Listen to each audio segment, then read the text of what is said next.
Сайн байцгаана уу түүхийн жимээр нэвтрүүлэг Эрдэнэ төвхт Ховд хот. Ховд аймгийн Жаргалан сумаас та бүхэндээ хүрч байна.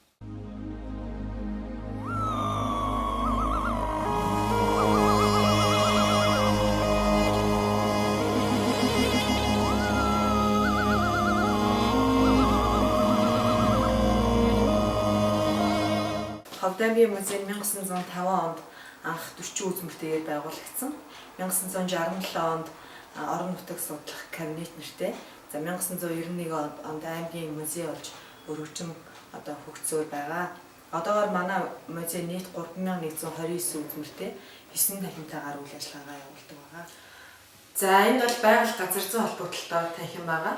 За энэ танхимд Монгол Алтай нурууны ихэнх салбар улс бол манай аймагт оршдог. Эдгээр салбар улсад амьдардаг дэлхийд болон Монгол ховдод байгаа 1 ховор амьтдын чихмэл за манай аймагт ургадаг эмийн ургамлуудын дээж зэрэгээс бол тэглэн үзүүлсэн байдаг.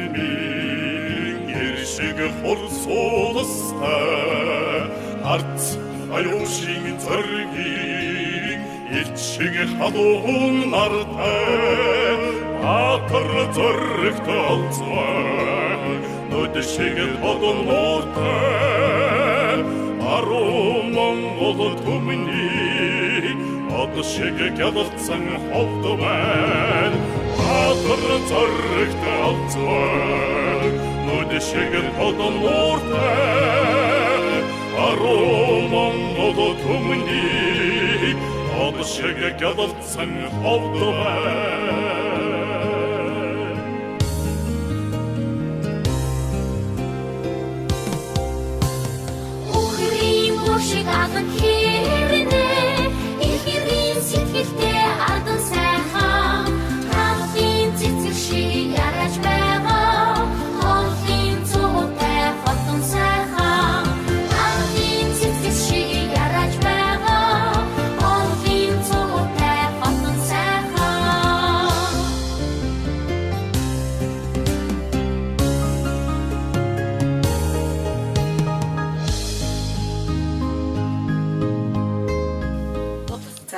Эрдэнэ түүхийн танхим байгаа. Энэ танхимд манай аймгаас олдсон археологийн төвөр олдурууд болон 18-аас 20 дугаар зууны үед монголчуудын хэрэглэж үйсэн ахын хэрэглээний зүйлсийг бол дэлгэн үзүүлсэн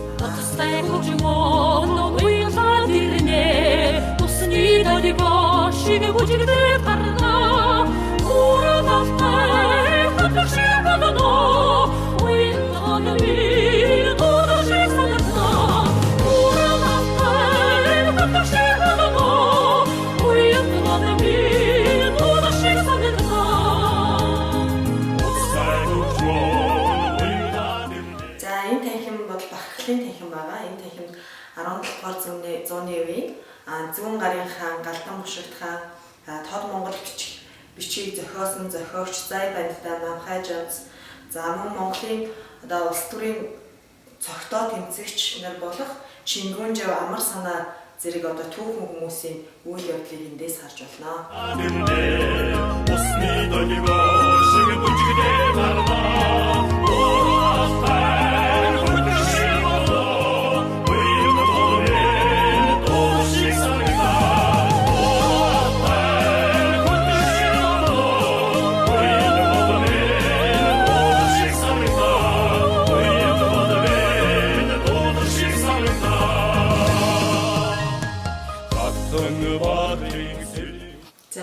Манжийн танхим байгаа. За энэ танхимд 17 дугаар зууны үеийн Монгол цэргийн хөө хуйг за дайны үед хэрэглэж байсан зэр зэвсгүүд болон за манжийн үеийн цаазын сэлэм зэргийг бол эндээс үзэж болно. Мөн ардын хөдөлгөөний толгойлогч ард авишийн түүхэн баримл хөрөг зураг зэрэг бол эндээс үзэж болно. За мөн манжийн үеийн 9 эрүүл шүүлт болон 19 дугаар зууны үеийн Ховд хотыг түүхийг эндээс харж болно. Иршиг хорсолостой аюушийн зоригийг халуун артай атар зоригт олзмай үдшиг тоднууртай аруу төмний одшиг явцсан хавдвай атар зоригт олзмай үдшиг тоднууртай аруу төмний одшиг явцсан хавдвай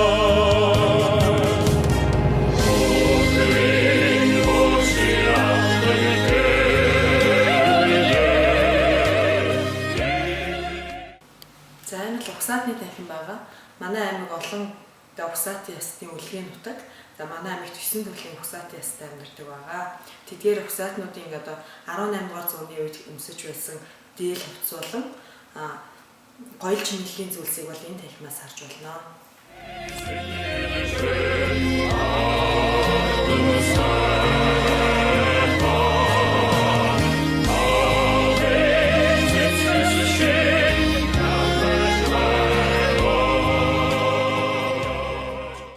За энэ бол шашны танхим байгаа. Энэ танхимд 18-аас 20 дугаар зууны үеийн буддын шашны соёлыг илтгэсэн маш олон үзмрүүд бий. Үүн дотроо Уйлдын их хөвлгаан багш Дамбид Омегийн хэрэглэж байсан 108 ламын тухны ясаар хийсэн ясан эрх, хүний дагзны ясаар хийсэн дамар, 18 настай эмэгтэй хүний дунд чүмний ясаар хийсэн ганлан зэрэг идэвхтэй зүйлсүүд илгээгдсэн байна.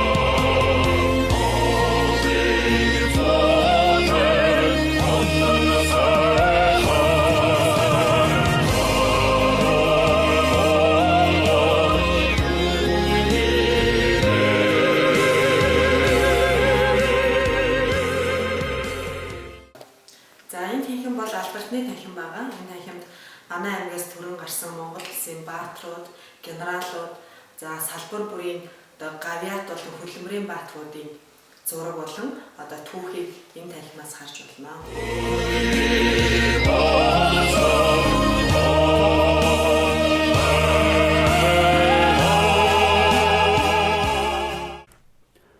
За юуны өмнө энэ телевизийг үзэж байгаа, энэ нэвтрүүлгийг үзэж байгаа нийт монголчуудаа энэ өдрийн халуун мэндийг хүргье. За Ховд аймгийн Ховд хот маань 333 жилийн түүхтэй. За 1992 оны өөрчлөлтөөр бол жаргалант сум болж сумын статустай болсон. За 2003 онд улсын хурлын тогтоол гарч улсын зэрэгэлэлтэй хот болгосон байгаа. За мөн 2018 онд засгийн газрын тогтоол гарч үндсэндээ бол 5 дагуул хотын нэгээр ингэж батлагдсан хот байгаамаа. За Ховд хотын маань хөгжүүлэх ерөнхий төлөвлөгөө 2030 он хүртэл хөгжүүлэх ерөнхий төлөвлөгөө батлагдсан. 90 ерөнхий төлөвлөгөө батлагдсан ийм хот, дагуул хот болох ийм үндэслэлтэй гэдэг үүднээс бол засгийн газрын тогтоол гарч баруун бүсийн төв, тулгуур төв Ховд хотыг бол дагуул хот болгохоор ийм тогтоол гарсан байгаа. За Ховд хот маань 8753 өрхийн нийтдээ 40 гаруй мянган хүн иргэд амьдарч байна. За үүний 14500 иргэн бол эмэгтэй. За 15600 иргэн бол эрэгтэй хүүсийн ийм тэгш аймаг байгаа. Нийт хүн амын 62.3% нь бол залуучууд, голцоо 35 нас хүртэлх залуучууд байдаг ийм залуу хот байгаамаа. За нийтдээ 12 багт хуваагддаг. За 12 багийн төв дотор Ховд хот дотор байдаг. За Ховд багшийн дээд сургууль нэг дээд сургуультай. За хөдөө аж ахуй политехник коллеж нийтдээ 5000 гаруй оюутнууд энд бас ажиллаж амьдарч байна. За манай Ховд хот бол бусад аймгийн төв хотуудаас бол олон угсаатны үлгийн нутаг. За яг өнөөдрийн байдлаар бол 10 гаруй угсаатан амьдарч байна. За геополитикийн хувьд бол манай харьцангуй бас боломжтой. За Хятад Орос хоёртой холбодог. За хооронд нь бол одоо босоод ингэлгийн авто зам тавигдсан ийм хот байгаа. За байгалийн 8000 га газар одоо оршин тогтнодог. За өөрөөр хэлэх юм бол Хов дотын түвэн маань 8000 га. За үүнээс 85.6% нь бол хүн оршин суугт зориулагдсан ийм нутаг дэвсгэртэй. За аймгийн төвөөр бол одоо их баг гол, буянт гол урсдаг. За буянт голын одоо хөвөнд аж төрч амьдрын суудаг ийм нутаг байгаамаа. Түүхийн жимээр нэвтрүүлэг үзэж байгаа нийт монголчуудаа, дэлхийн монголчуудаа Ховд аймгийн Ховд хотын нийт иргэдийн өмнөөс аз жаргал хамгийн сайн сайхан бүхнийг хүсэн өрөөё. За 2018 оны хээрийн судалгаар Ховд их сургууль 2 туршлагыг малтсан. За түүний нэг нь бол Ховд аймгийн Жаргалан сумын нутагт оршдог. За Ховдын Манж амбан буюу Ховдын Сангийн хотын одоо энэ туурийг малтах судалгааг явууллаа. За тэгэхээр энэ малтах судалгааны ажлаар бид бүхэн 24 м² газарт сорилтын малтлах хийсэн. За Сангийн хотын гол хэсэг бол одоо бидний зогсож байгаа газар бол Манжийн амбан буюу Ховдын Хэвээ амбаны одоо албан байр байсан гэж бид нэр таамаглаад энэ хэсэгтээ малтлага явуулсан. За малтлага бол гүн нь бол 1.2 метрийн гүнтэй. За малтлагаас үр дүнд нь юу гарсан бэ гэхээр Ховдын Манж амбаны өргөөний гадна талын шавар хэрэм. За түүний дотор талд Манжийн амбаны өргөөний доод талын суурь довжоо чулуунууд гэсэн ийм олдрууд гарсан. За малтлагын явцаас бол тухайн үед хэрэгжилж байсан ном сумны зэв. За мөн 1912 онд Ховд хотыг Манжаас чөлөөлөх тэр дайнд оролцож байсан одоо цэргүүдийн хэрэгжилж байсан бууны хонгоо. За тэр үеийн Манж амбаны бололтой хүмүүсийн эдэлж хэрэгжилж байсан ваар сав, шаазан аяга. За мөн Манж амбаны өргөөний доод талын суурийн цэнгэр тоосго болон за мөн одоо орд өргөөний хажуудлын хамын тоос гэсэн ийм одоо олдурууд илэрч шарлаа. За та бүхэнд Ховд хотын төв талбай дээр байгаа ард оюушийн хөшөөг сонирхолж байна. За энэ хөшөөг бол 1966 онд уран баримт Дашцэв уралсан. За ард оюуш гэдэг энэ хүн бол 20-р зууны ихэнх үед Ховдын хязгаарт тухайн үеийн нийгмийн байгууллагыг эсэргүүцэж дугуйлын хөдөлгөөн өрнүүлж байсан ийм их оронч хүн байгаа.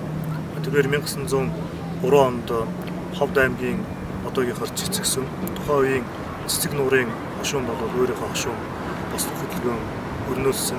За тухайн үеийн хошуун ноён мань базартаа бол өөрөө зарга хийж энэ заргыг нь Ховдын Манж сайдын хүрээнд шийдвэрлэж чадаагүй учраас өөрөө Улаастан жанжны газар аваачиж энэ бослохыг бол бослохын эцсийн одоо шийдвэрийг нь гаргаж ингэснээрээ ард оюушийн талд заргыг нь өгч мань базар хүнд бол тухайн үеийн ард иргэдийн татврын мөнгийг шамшигдуулсан. Тухайн үеийн Хятад худалдаачдын өмч хөрөнгийг бол өөрөө ховдоо ашигласан гэсэн энэ одоо хэрэгүүдийг бол оногдуулж ингэснээрээ энэ хүн бол 20-р зууны ихэнх үед ард түмний төлөө эх орныхоо төлөө тэмцэж байсан юм одоо цогтой эх оронч хүн гэж түүхэнд үлэгдсэн юм байна. Ховд аймгийн нутгийн удирдлагын ордны үүдэн дээр Галдан бошгот хааны хөшөө 2004 онд сүмжилсэн. За Галдан бошгот хаан бол Ойрдын Сорсовгийн Эрдэнэбаатар хундайчийн Ахмад бүгэн байгаа. За тэрээр 1644 онд төрсөн. За улмаар цас төвдийн оронд бол шашны боловсрол эзэмшиж байгаа.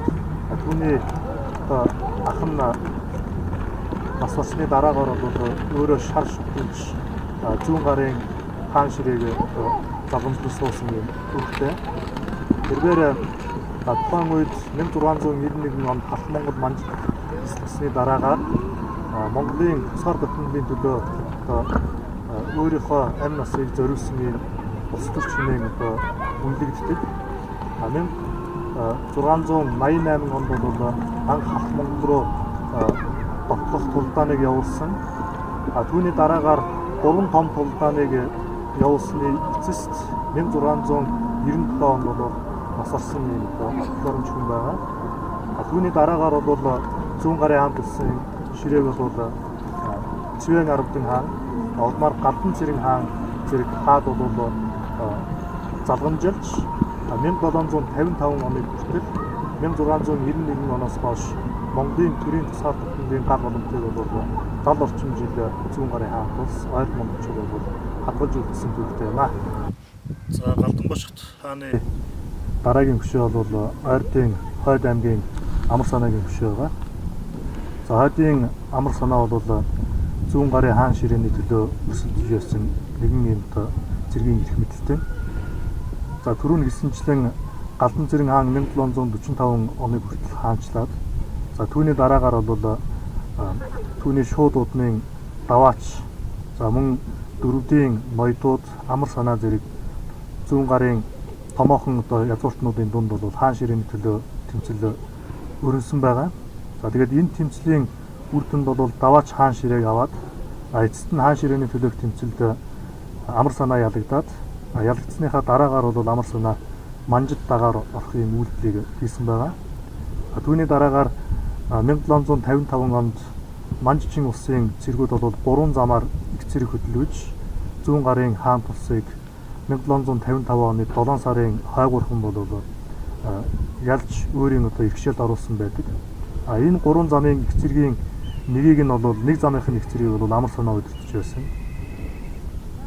За 1755 онд зүүн гарын хаан тус итгэсний дараагаар бол Амар санаа өөрөө Манжийн нэг замын их цэргийг удирдах байсан энэ хүн маань бол зүүн гарыг эзэснийхээ дараахан бол Өвөр Монгол, Халах Монгол, Ойрд Монголд бол 3 зэрэг зэвсэгт бослого буюу тусаар охинлын төлөөх юм тэмцлийг өрнүүлэх үйл ажиллагааг сэлж эхлүүлсэн байдаг. За түүний нэг нь бол хотгоондын Чингүнжив ман гэж та бүхэн сайн таних бах. Энэ хүн бол Халах Монгол, Өвөр Монгол мөн Өвөр Монголын нэгэн томоохон зүтгэлтэй. Гэвч энэ бодлого нь бол Манжийн хаанд бол задарсан. Үүний үр дүнд бол хотгоодын Чингүнжив ман бол Бээжинд хүрэгдээд манай түүхэнд бол тэмдэглэхдээ зоосны нөхөр сүглүүлж бол байм насныг хөнөөсөн гэсэн юм баримт байдаг. Амар санаа 1755 оноос хойш бол 3 жилийн хугацаанд өөрийнхөө зэвсэг бослогыг зүүн гарын хаан тусад бол амжилттай эхлүүлсэн. Гэвч харамсалтай Манжийн их цэрэгт бол бослого нь бол удаа дараа ялагдж байсан тулдаанууд хийгээд түүний дараагаар Амар санаа өөрөө Халахын Авлаа хаанд бол очиж төр зуур орилсон. Яагаад Халахын Авлаа хааныг очсон бэ гэхээр өөрөө бол Халахын Авлаа хааны хүргэн байсан. Тэрний дараагаар бол Манжнаар Халахын хаанаас Амар санаа гаргаж өгөхийг бол удаа дараа шаардсны эцэст бол Амар санаа байх боломжгүй болоод Оросын хаанд улсын илрүү бол нэвтэрсэн. Тэгээд Оросын хаанд улс нэвтэрсний дараагаар мөн Манжууд удаа дараа шаардлага тавьсан. Эцэст нь бол Амар санаа цэцэг өвчнөр 1758 онд нас орсон гэсэн ийм мэдээг хариуг бол Оросын эзэн хааны зүгээс Манжийн эзэн хаанд өгсөн. Гэвч Манжийн зүгээс бол Амар санаагийн цогцыг өгөхийг шаардсан боловч цогцыг нь хүлээлгэж өгөх юм үйл ажиллагаа болоогүйгээр ингээд Амар санаагийн энэ гонигтай түүх бол өндөрсөн юм түүхтэй. Түүхчдийн хувьд Амар санааг хоёр янзаар үнэлдэг. Амар санаа бол өөрийнхөө тусгаар тохиолдлын төлөө цогтоо тэмцсэн. Эдгээр Манжид эсрэгдсэн ч гэсэн эргээд тусгаар тохиолдлоо сэргээхийг бол оролдож байсан гэж түүний үйл хэрийг бас нэлээд гэгээлгээр үнэлэх юм хандлага байдаг бол зарим түүхчд бол Амар санаа хаан ширээний төлөөх энэ тэмцэлтэй бол өөрийн тусгаар тохиолдлыг өмөлдөж Манж дагаар орсон ийм уруугч гэдэг юм байр сууриас үнэлдэг жишээлх юм бол манай нэрт түүхч Иш Чамцгай за мөн Иш Нацагдорж гэх мэт түүхчд бол эдгээр үнэлгээ хийдэг юм аа.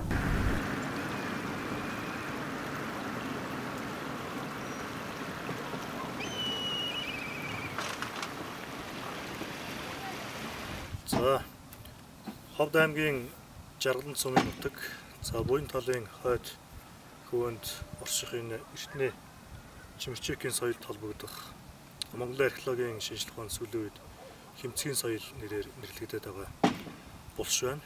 За энэ дурсгалыг 2009 онд Монгол Улсын хамтарсан буянтай археологийн экспедиц малтан шинжилсэн.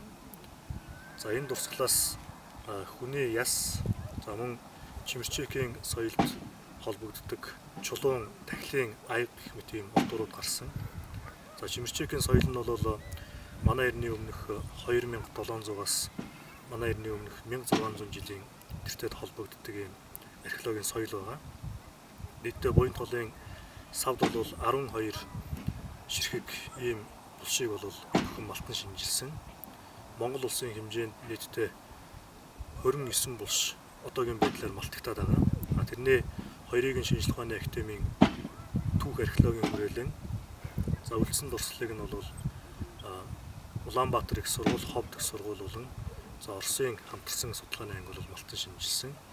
За энэ соёлд холбогдох булшин дотроос гардаг хүний антропологийн хэрэглэгдэхүүн нь бол ерөнхийдөө Европ төрхтэй хүмүүс байдаг.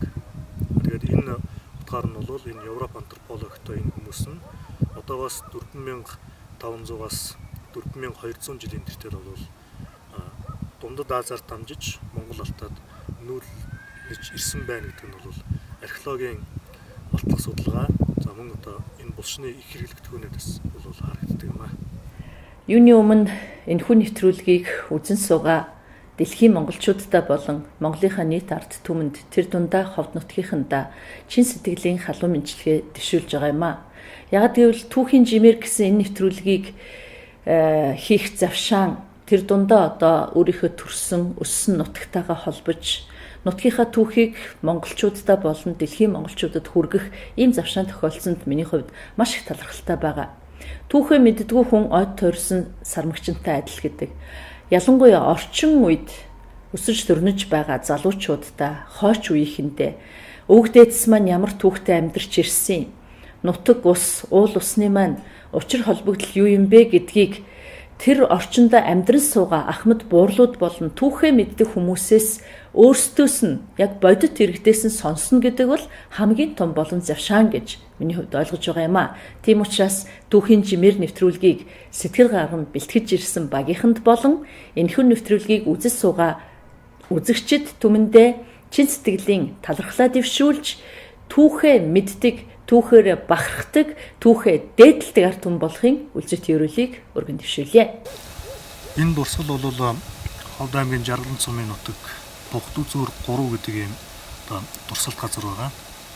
За энэ дурсгалыг өмнө дурдсан Монгол Улсын хамтарсан судалгааны анги 2008 онд малтан шинжилсэн. За энэ дурсгал өөрөө 6-аас 8 дугаар зууны үеийн Түргийн хаант улсын үед холбогддог ийм дурсгал байгаа. Түргийн хаант улсын үед холбогддог тахилгын байгууламж гэж ингэж үзэж болно. Тахилгын байгууламжийг бол манай археологийн судалгаанд 2 төрөл болгож ангилсан байдаг. Нэг нь бол язгууртны, нөгөөх нь бол жирийн иргэний тахилгын байгууламж гэж ангилсан байдаг. Монгол алтан ууланд тархсан археологийн дурсгалууд дотроос Түргийн хаант улсын үед холбогдох нэгэн өвөрмөс дурсгал бол энэ Түргийн үеийн тахилгын байгууламж байгаа. За энэ тахилгын байгууламж бол 2-3 төрөлтэй байна. Зарим тахилгын байгууламж нь бол гадна талаараа ийм дөрвөлжин чулуун гортдог байгууламжтай. Хавтан чулууг бол хавиргалж газарт зоож өгсөн байдаг. За мөн түүний голд бол хөшөө чулууг босгож өгсөн байдаг. За тэгээд зарим хөшөө чулуу нь бол зарим хэсэгтээ тамхтай. Тэр хөшөөг энэ тахилгын байгууламжийг зориулж босгосон хүний овгийн тамгыг бол хвчлэн сэлсэн гэж судлаач тайлбарладаг.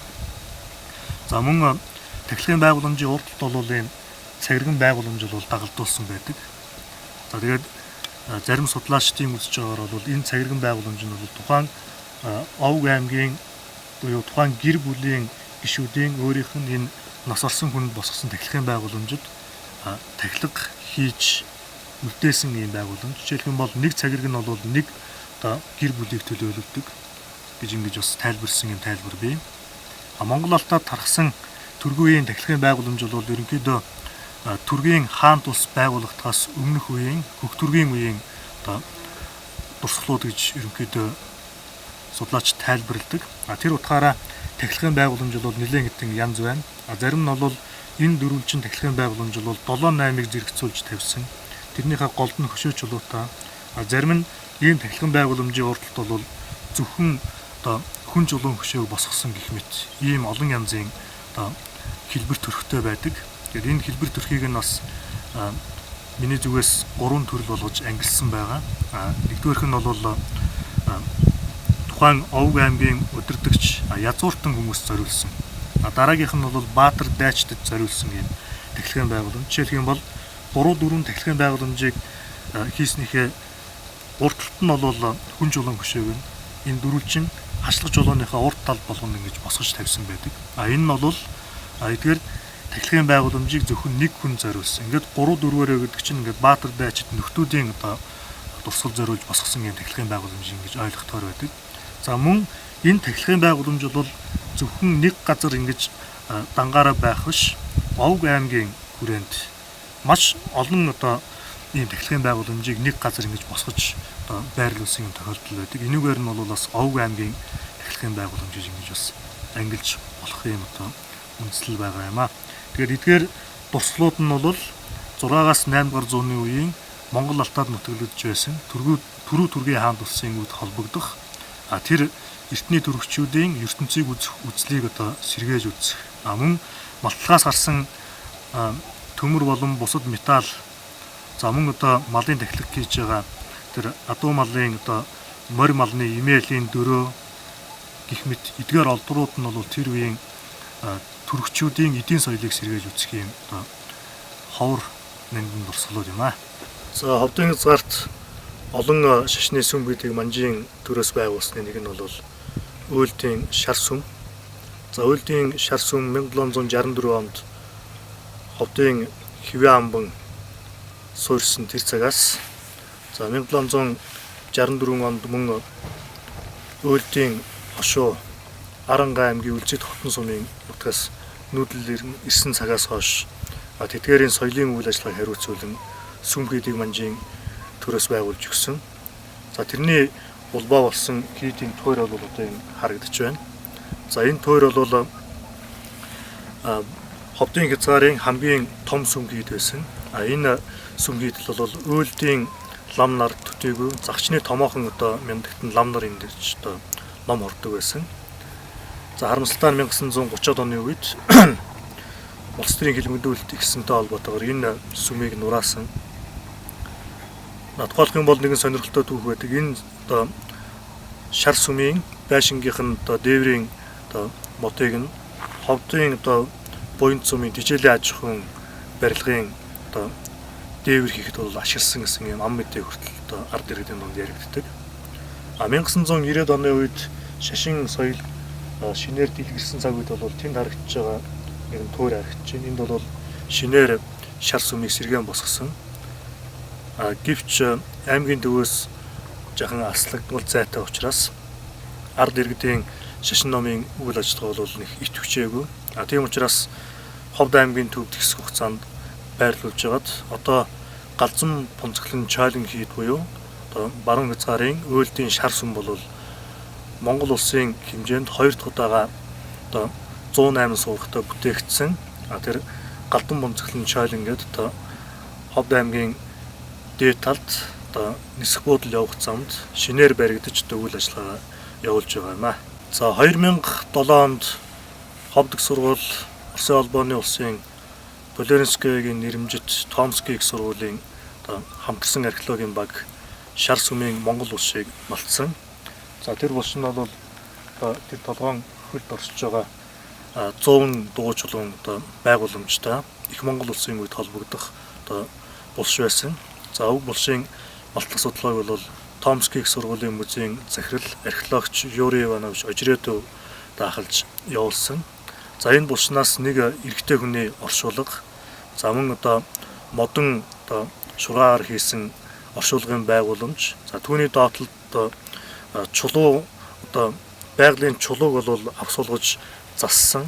Мөн хүний бүслэхийний орчимд бол газрыг доош нь цоонглсон байдалтай 15 см нөхөлж оршуулсан ийм өвөрмөц оршуулгын байгууламж илэрсэн. Он цагийг бид бүхэн Томский их сургуулийн археологийн одоо лабораторид тогтоогоод 12 дугаар зууны үед холбогдох буюу их Монгол улсын үед холбогдох дурсгал байна гэдгийг нь бол тодруулсан.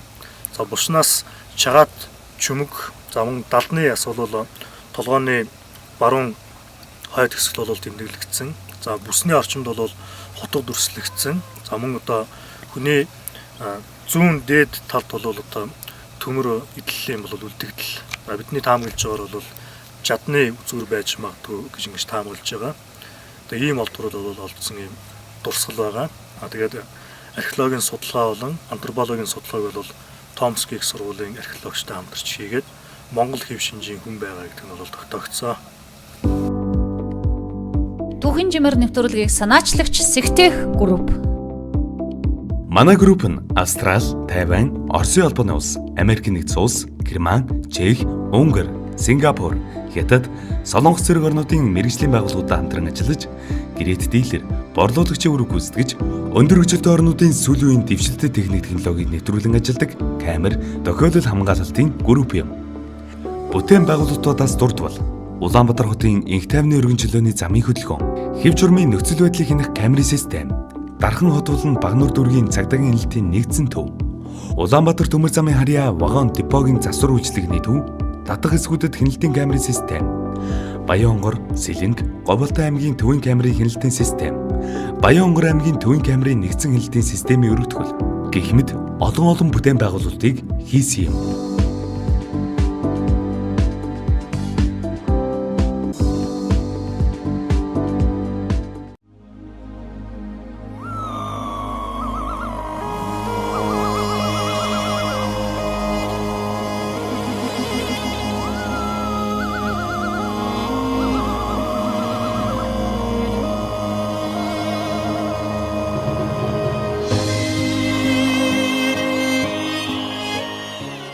Сайн мэцгаана Түүхэн жимээр нэвтрүүлэг Хавд аймгийн мөсийн харьяа өв соёлын хүрээлэнгээс та бүхэндээ хүрч байна.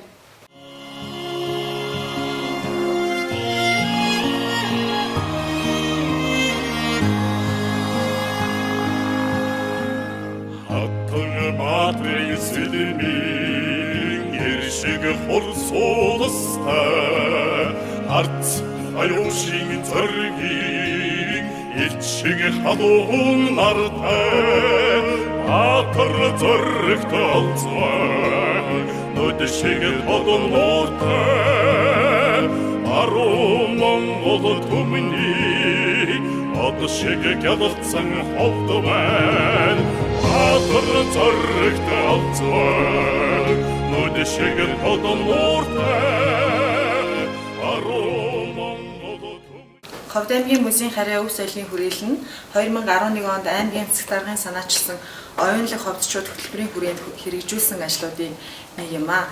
Энэ хүрээлэнгээс та бүхэн манай аймгийн олон хусаатан ясны эдийн болон оюуны соёлыг харуулсан олон үзмэрийг энэ хүрээлэнгээс үзэж болно.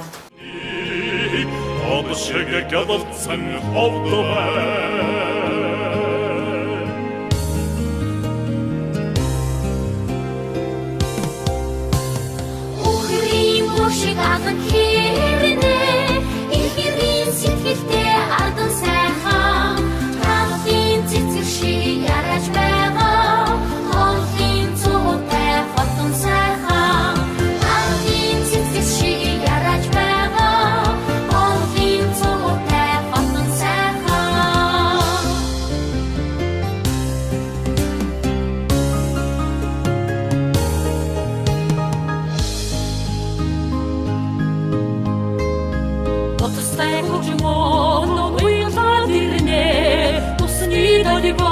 Шигэ бүжигдээ гарна уран алтай хатар шиг болно уйнтон ми тудаш санарна уран алтай хатар шиг болно уйнтон ми тудаш санарна Устай учрол уйнадимне усни долиго шигэ бүжигдээ гарна